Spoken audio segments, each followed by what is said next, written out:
Cool. And it's recording. Awesome.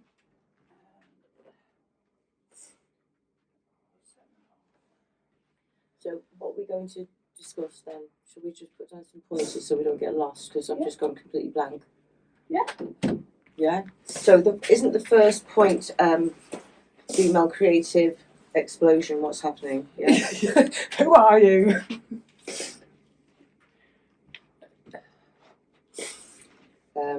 And last post and what's been happening.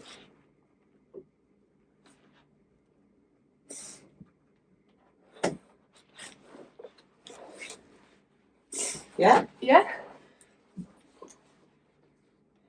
And I suppose what have we got planned as well?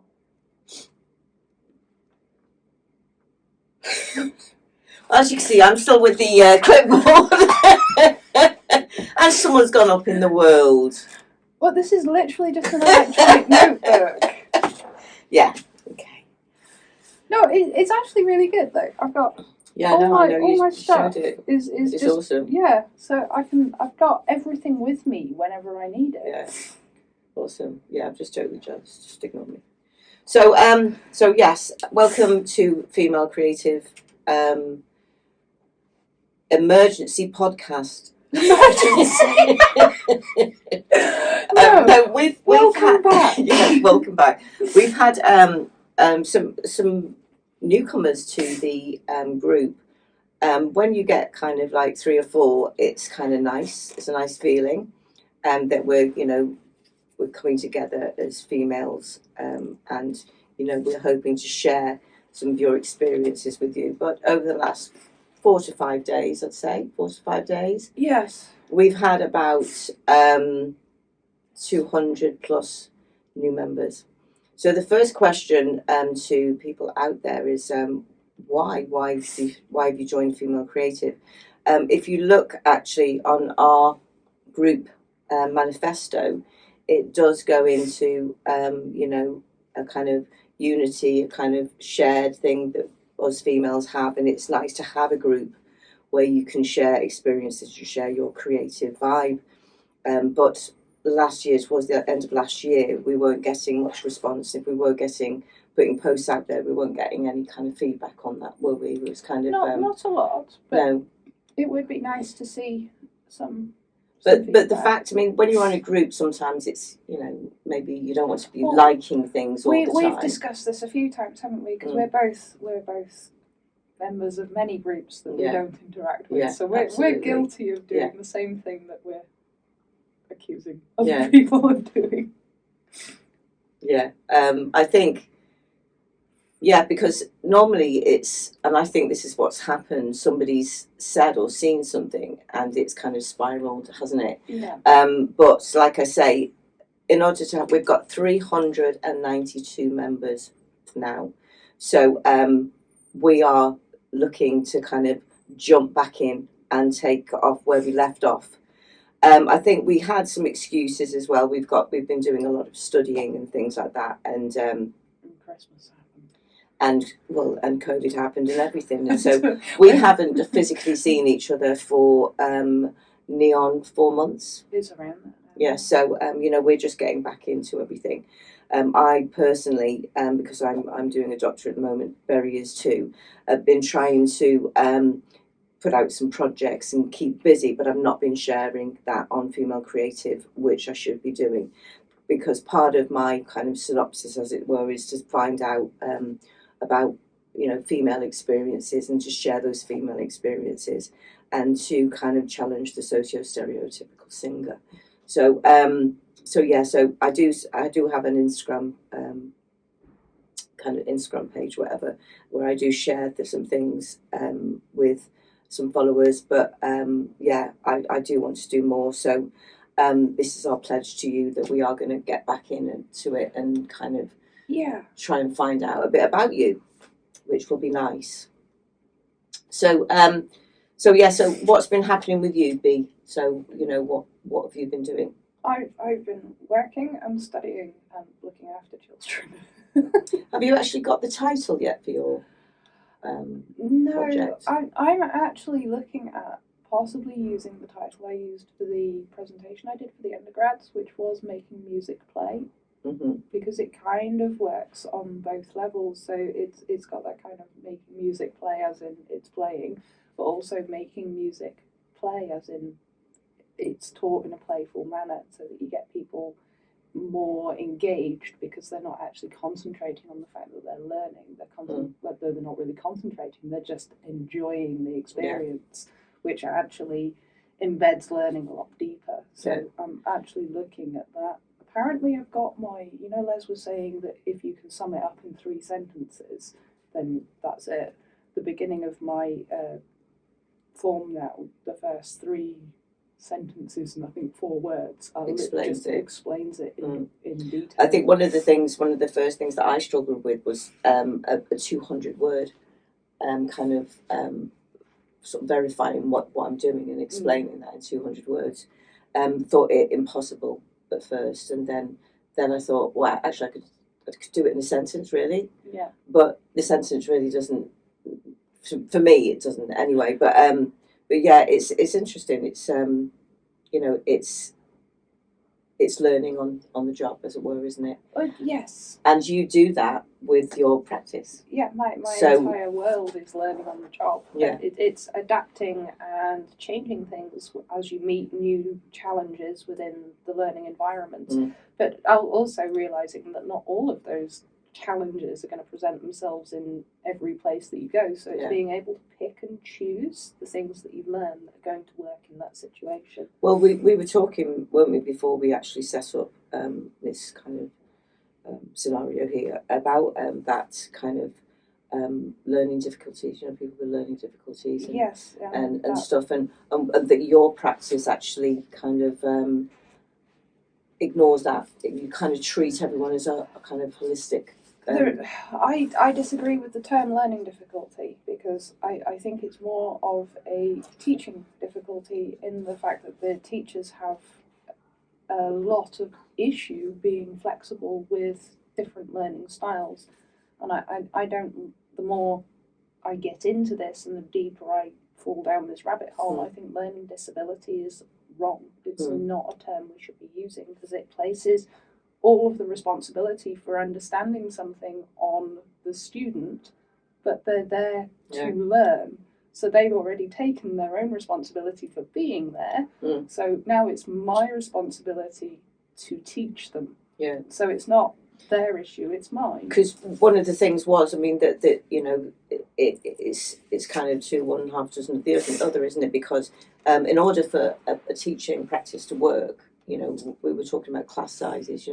My experience as a teacher was that I couldn't get, if Ofsted came round, obviously I'd have to, if there were any child they pointed out, I'd have to tell them where they were in their learning, what kind of learning they liked best.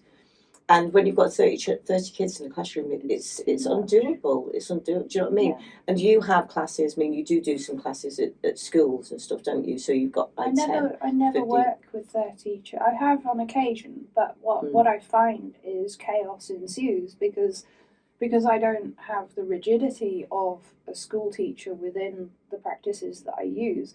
It means that the children that aren't in the main group are messing around, and it's difficult to keep that many children engaged in something that they're supposed to be enjoying. What immediately springs up then is that you teach for pleasure, and you teach because you want to be a teacher. Yeah. And I think the reason why I kind of got out of that was I wasn't being a teacher anymore. I was just filling in lots of forms, being a manager of a big store, superstore. And it does. We I've had this conversation again and again with teachers and people that deal in this profession, and it's being changed over. And it's not, you're not teaching the kids anything. You're just falsifying figures all the time, and it just doesn't work. I have a friend who calls schools sausage factories. Yeah. And it's like you go in as the sausage meat, all mushy and kind of mouldable, and then we fit everyone into the same skin. And if you don't fit into that skin by the end of the process, you're a reject. Absolutely. It got to the point where I was helping the ones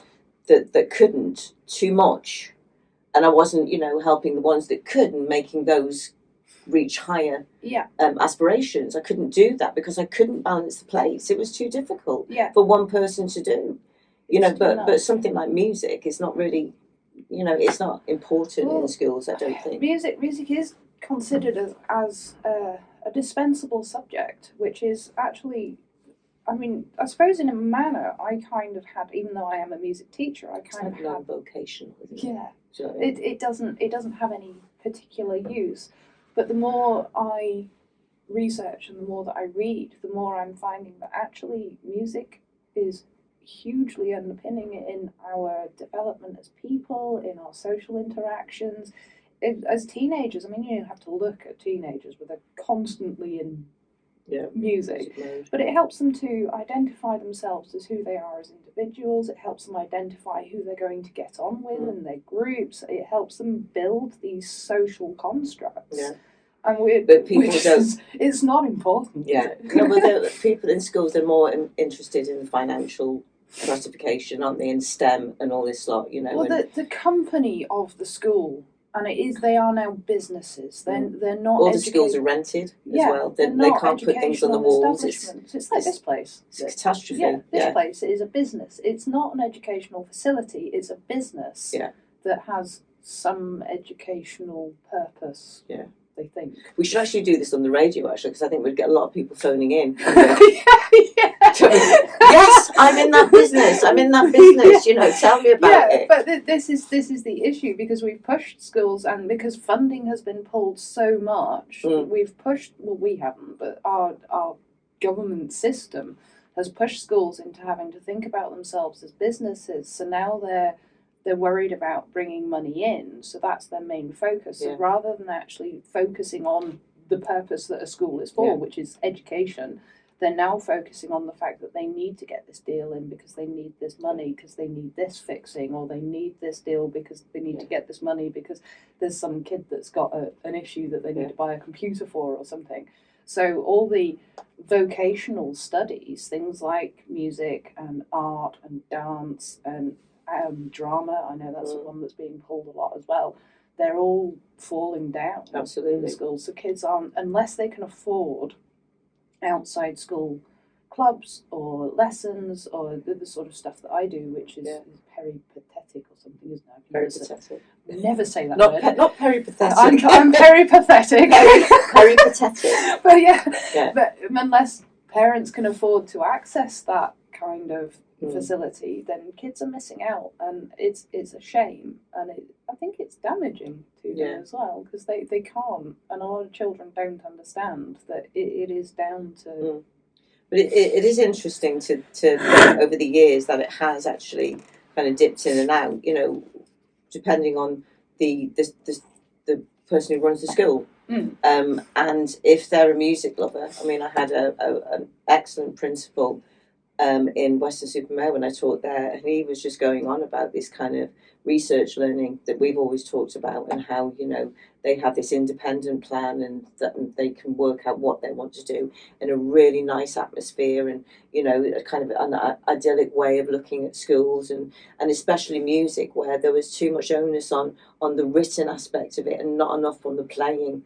And I was always going on about this, and he built me this purpose-built music technology room and everything like that. But as soon as he got kicked out, because he was doing something, fiddling or something like that, you know, you don't know him, you don't know what I'm talking about. But anyway, really nice lad. And so he went, and the music studio technology room was then for Photoshop and all that lot, and it was for the BTEC photography course that they were doing as well as music. So I just got shoved out.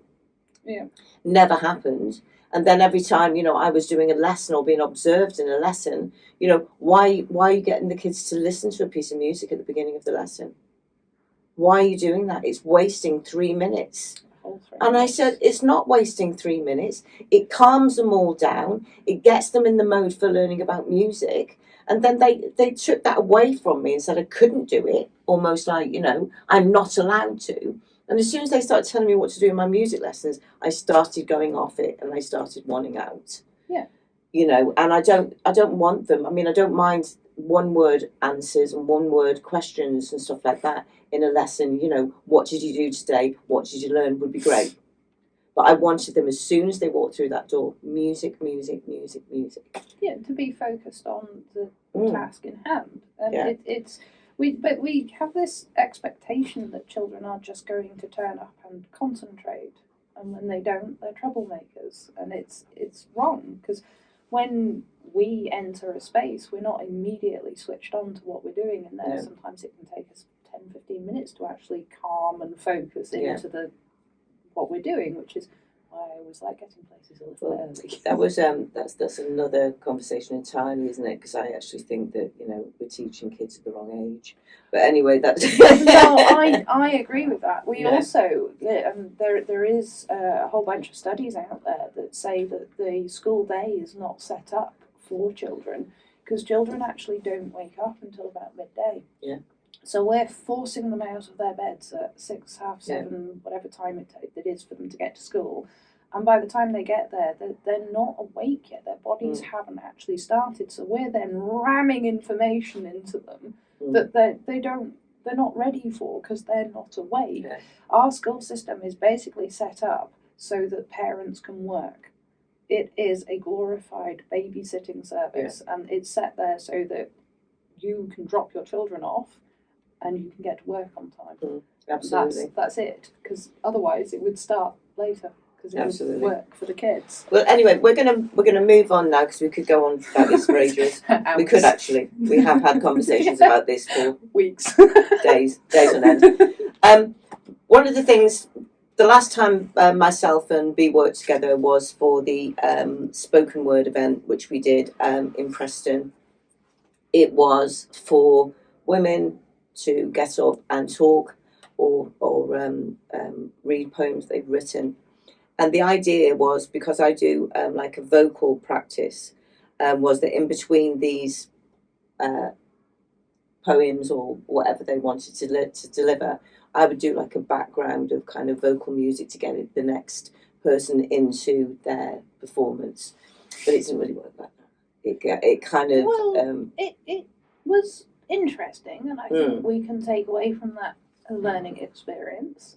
I think we can definitely build on how that worked. Yeah. But I think you were trying to hide too much in the corner a little bit. Well, the thing was, I wanted it all to be on one side, and this is typical of women. The women didn't want to use the microphone.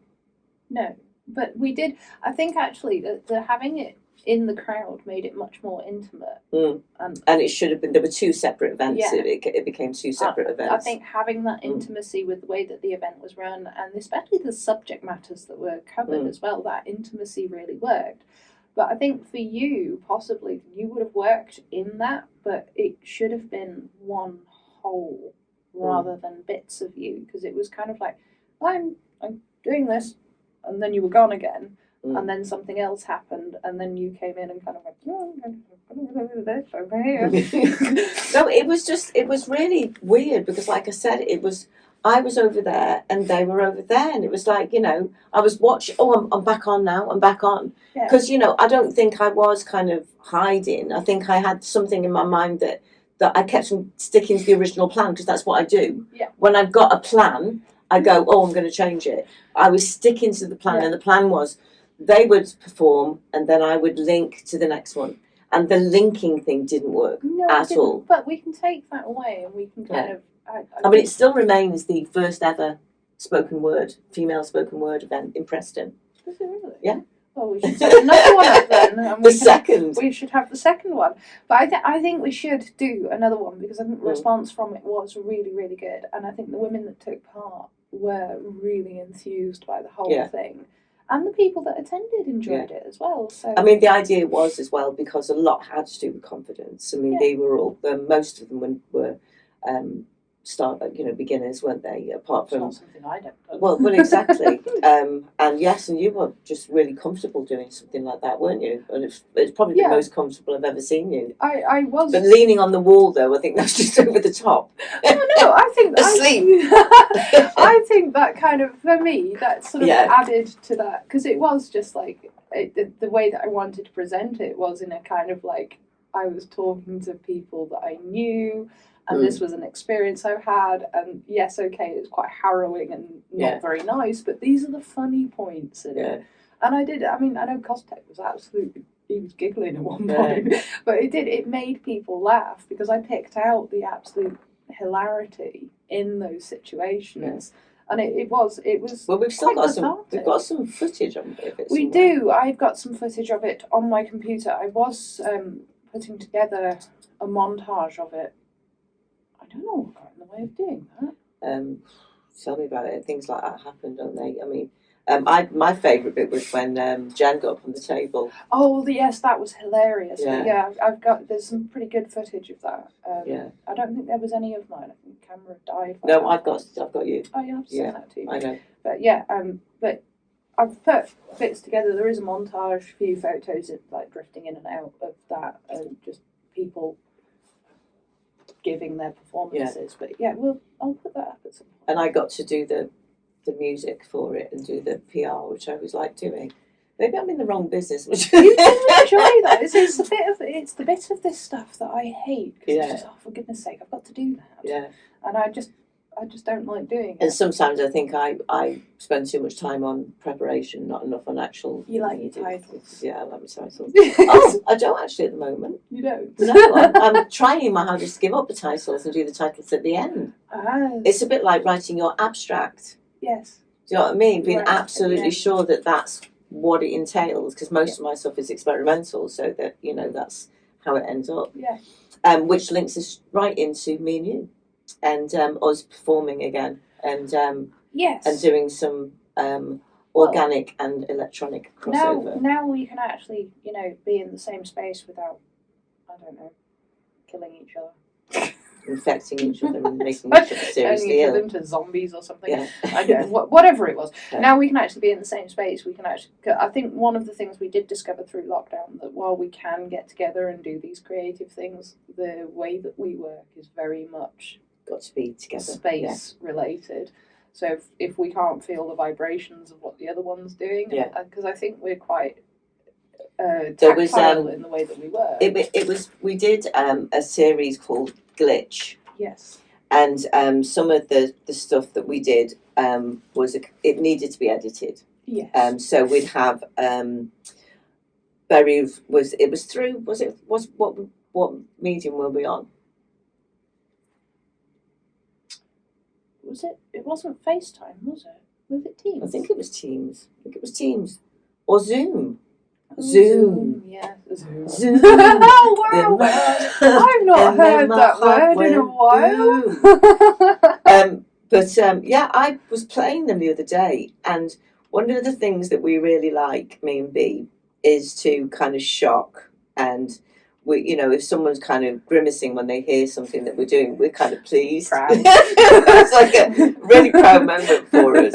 And so there's a couple on my SoundCloud account, and this one is really intriguing, and I'm going to play a bit for you. And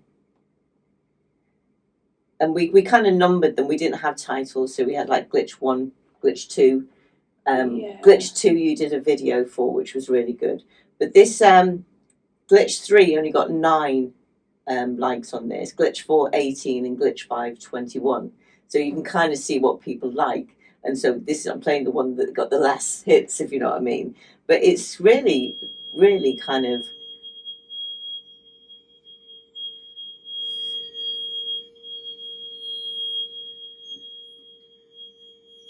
It's kind of, for goodness sake, turn it off, that sort of thing. But I like it. I remember you being so stressed at the end. Because I was just playing that noise. But it's like, in the background it's almost like a swing that keeps squeaking or something as well. Bits of it.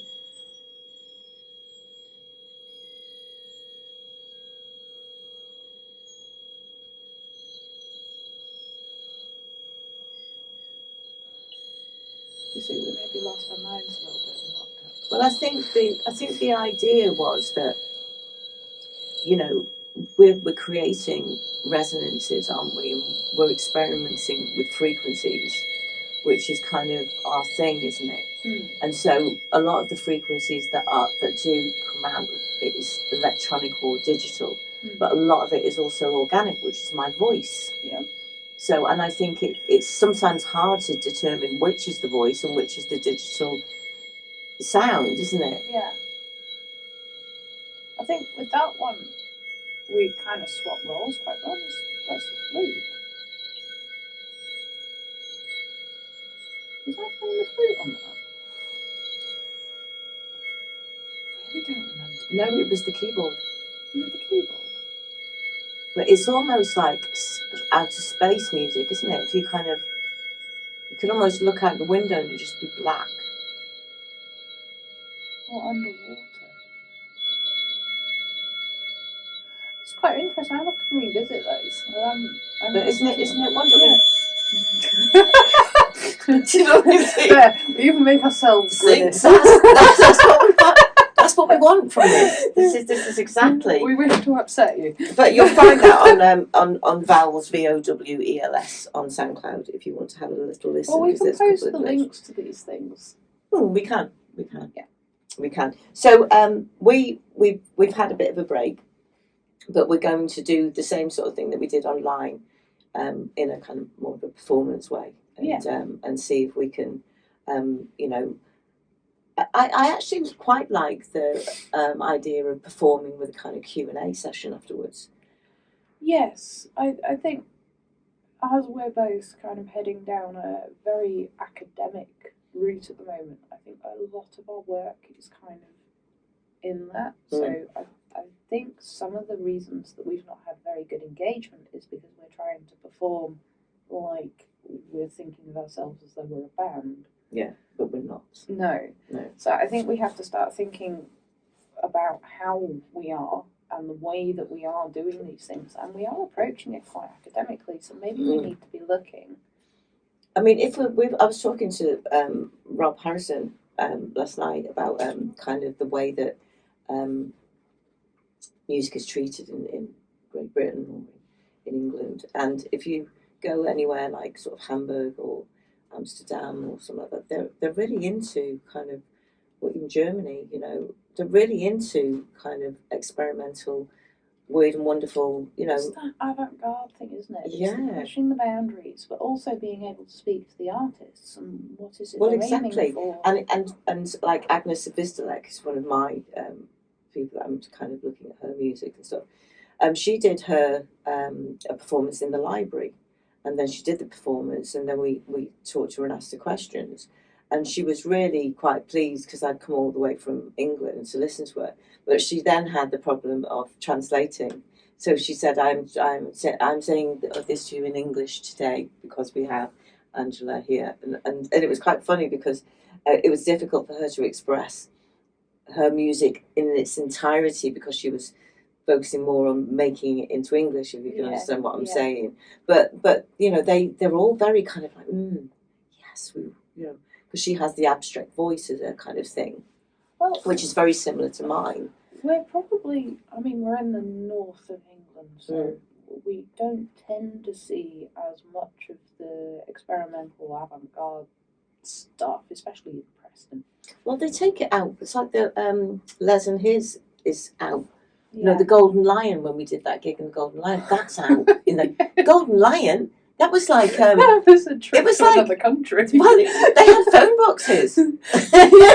Possibly phone boxes and toilets. televisions and aerials, and when someone was holding it in the corner, that sort of thing. Yeah, it was quite a trip, that. But I think that possibly we might need to look at venturing out of Preston before coming, because the thing is if we actually start kind of making noises in other places, then we might bring in interest from our original spot. But I think trying to do what we're doing here in this place is probably just battering our heads on a wall. Well, we could do what we were doing for Female Creative. We could do more performance-based stuff. I mean, like I say, the sound wouldn't be great, but we could show them, snippets of what we were doing. But like we're saying, this is specifically for being in a space, being immersed in a space, and really hearing those reverberations.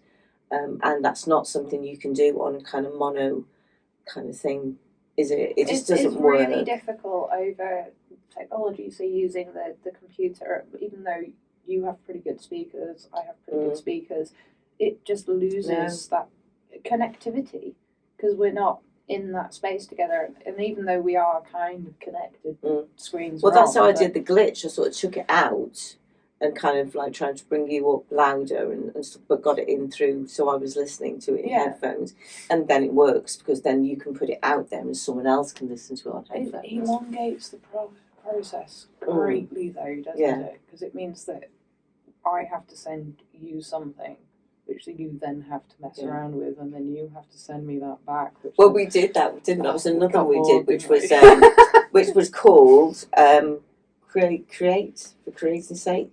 Create. I don't know. It didn't get very far, did it? No.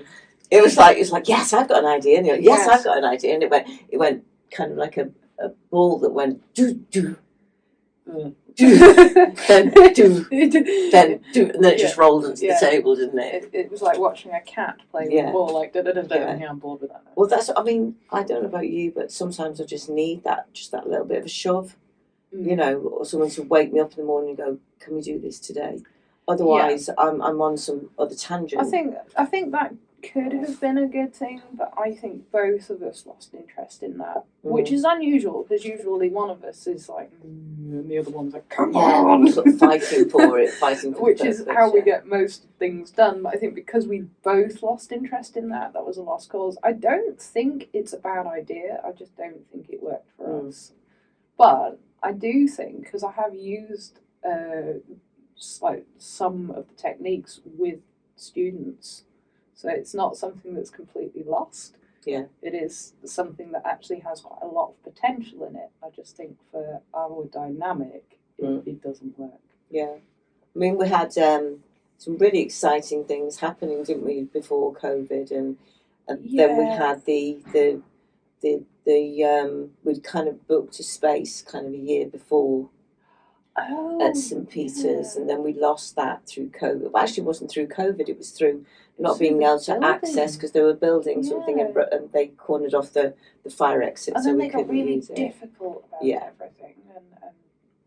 And this is what we're always fighting against, isn't it? It's like, you know, this is our university that we're in now. Only just. Well, they allowed us in. I know, isn't it though? And then most of the time I'll be on to support, trying to change my password because I can't access the equipment and stuff. Oh yeah. So we have, as students, we do have, you know, we have our own personal life as mothers and grandmothers, like we say, you know, in our manifesto, that there's sometimes it is really difficult. One of our newcomers liked something on our book was all about let's do it together, let's unite, let's push each other.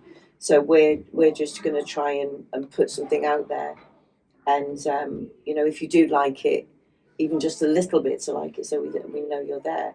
I mean, we do see the kind of, it's on one side of it is seen by, and usually the seen by is quite good. Normally we can get into about 100. Yeah. But it's like, I mean, I wouldn't even mind the Siggy face. You're that desperate for attention right now. I hate this. Anything. But you responded. But like I say, you know, it isn't the Bowels and Berry show. It is, you know, it's something that we want you all to take part in. We'd love to see things that people are doing. Anything that you've made or that you like. I started going through a fad of seeing lots of female artists and thinking, oh, that's good, I'll put that on, because there's a lot out there. There are, but we do come across the issue quite a lot that female artists don't want to be associated with other female artists, which I find quite strange. Yeah. But there's this kind of thought base at the moment that if you're a female artist and you identify with and collaborate with other female artists, then you're somehow less of an artist because you're removing yourself from the very male-dominated world that we currently have. But it's a very strange. I mean, some would argue that isn't the case as well. Some would argue that patriarchy isn't up there in the kind of. Okay, tell that to the rest of the world. It's difficult. I mean, one of the things that I do with my vocal workshops is to try and get women to speak, get women to make some noise, and that's important with confidence and everything. And it's, it was only a couple of years ago that there was an event in Canada or somewhere like that where they were talking very scientifically, and one of the women scientists was trying to say something, and out of the audience came, "Let her speak," and they built up a group from that because the audience was so annoyed that this woman wasn't allowed to say something. Yeah, but that happens a lot. You only have to switch the news on to see that it's always, and it's generally men that are speaking over. And I know there's a trend of this slowly changing, and we are starting, especially our younger generations are starting to be much more aware of this, and they don't like it. But those of us that are technically adults and in charge, we are still caught in those social constructs that we've been trained into. I mean, I was trained as a child to be quiet. You will be quiet. Absolutely. And this is something that I'm all, children just, what was it I said? Children just got it really easy. I mean, I if anyone came to the door when I lived at home, it was me and my sister, we were shoved upstairs. We had to go upstairs in our room. Well, we were sent out. Yeah, just what's wrong with you? Come upstairs. Why have I got 2 hands? We're clearly just hideous. But we were sent out. We were sent out to play. So, what? Why? Yeah. But we weren't allowed to interact. I mean, my kids, whenever you come to mine, went straight down, "Oh, hi, Auntie Angela," and they're all there. And not Auntie, actually, I'm not an Auntie, but we just do that. That's it now. You are now. No, you're accepted. You're in the family, sorry. But it is, now they are much more included, I think. And I think there's a trend of that. Yeah. Greatly for younger people now. But like I say, you tell them that, and it's like you're telling them something from the dinosaur era. You know what I mean? When I was your age. Yeah. Ice Age. Remember that? Remember the Ice Age? 15 miles in the snow. Yeah. New shoes, my God. Yeah, I genuinely did. Yeah, they had to be falling off my feet before I got some new shoes. No, I never got new shoes. I got my mum's hand-me-downs. So when her old shoes fell off my feet, I got another pair of her old shoes. The only time I was a real bitch was when my mum and dad had got me some glasses because I needed glasses. And I didn't like them because I looked like Deirdre off Coronation Street. Well, you wouldn't know that is because you never watched Coronation Street. But anyway, they were quite big. And I got some comments of some of my peers, and within about 3 days I'd lost them accidentally on purpose. Oh. They were quite expensive. Yeah, my glasses lived under my bed. But really, really funnily, I went to an optician when I was 15, having never worn these glasses, and he told me that the glasses had really helped my eyes. Yeah. So, glasses work from under the bed. You should try it. That's classic. Love it. It's like and parents used to be so gullible as well, because I remember having a guitar, the little red guitar I used to call it, and I wanted a big proper guitar like all the other people who were playing the guitar at that time, and my mum and dad said, if you can play this guitar really well, we'll get you a big one. So I don't think even I tuned it properly or anything. I played them something and looked like I was really into it, and I'd been practicing for quite a while. And they just looked, and it was quite awful, and they just basically said, "That's Angela, that's really good. That's really good. You've tried really hard. So we're going to get you a big guitar." And I thought, God, they are so thick. They do not know a thing about music. Well, they probably did. But they're parents. Do parents? No, they don't. Anyway, we're going to leave it there. Yeah. Yes, and we promise you some new and exciting things. And please do post and tell us why you've joined our group. If We'd you love would to like hear. to. We are not putting this up as a. Yes, we are. No, we're not. Yes, we are. Right. Well, and we should be doing a podcast like this once a month. So if you'd like to be listening. Okay, thank you. Bye.